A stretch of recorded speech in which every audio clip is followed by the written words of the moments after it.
پیغمبر اکرم گھر میں داخل ہوئے.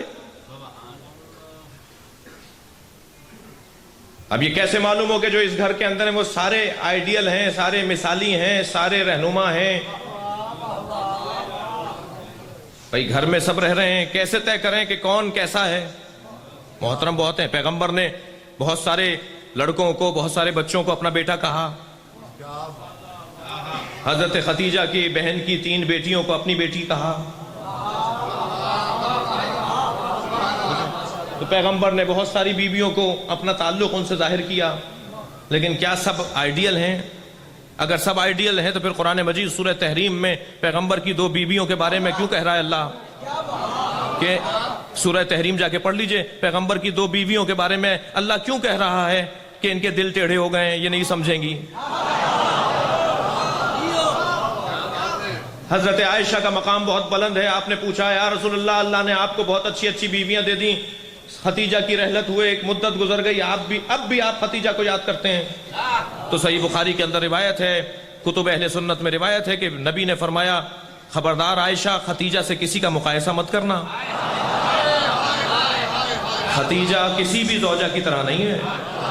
خدیجہ نے 3 احسان میرے اوپر کیے ہیں جو کسی نے نہیں کیا.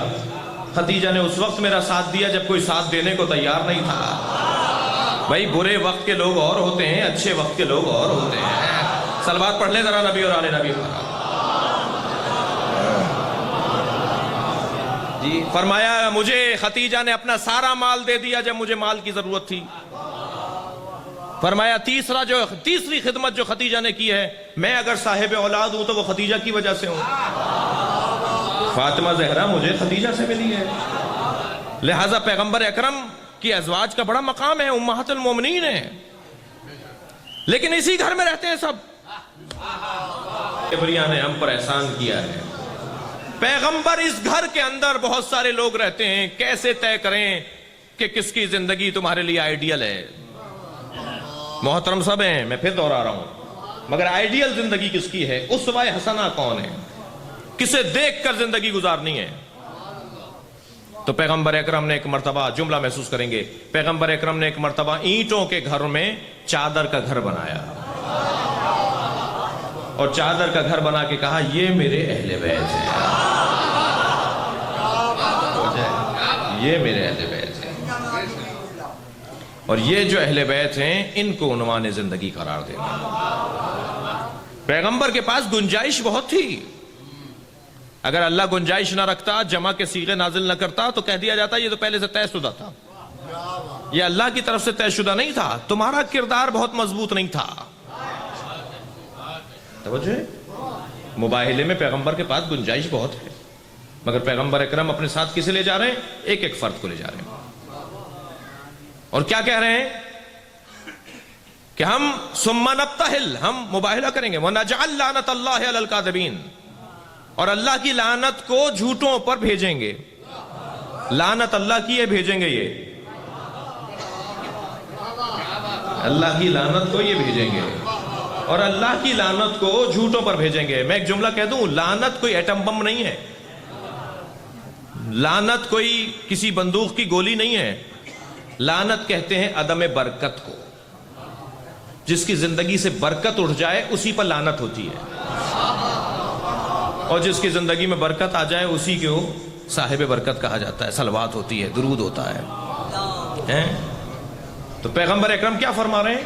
ثم نبتہل ونجعل لعنۃ اللہ علی الکاذبین, پھر ہم مباہلہ کریں گے اور کاذبین کے اوپر, جھوٹوں کے اوپر لعنت کریں گے اللہ کی. تو گنجائش تو بہت تھی پیغمبر کے پاس. پیغمبر اکرم نے اس اتنی بڑی گنجائش کے اندر ایک فرد کو کیوں لے کر آئے؟ جملہ محسوس کریں. عزیزان گرامی, سچے تو بہت تھے, ابو ذر جیسا سچا تو زمین آسمان نے نہیں دیکھا. سچے تو بہت تھے, لیکن سچے ہونا اور ہے, جھوٹوں پر لعنت کرنے والا اور ہے. جس نے زندگی میں 99 مرتبہ سچ بولا ہو اور 1 مرتبہ جھوٹ بولا ہو, وہ سچا ہے, مگر جھوٹوں پہ لعنت نہیں کر سکتا. نہیں, میری بات نہیں جا رہی ہے. وہ ایک مرتبہ جس نے زندگی میں جھوٹ بولا ہے وہ سچا تو ہے، 99 مرتبہ سچ بولا ہے، مگر جھوٹوں پہ لعنت نہیں کر سکتا۔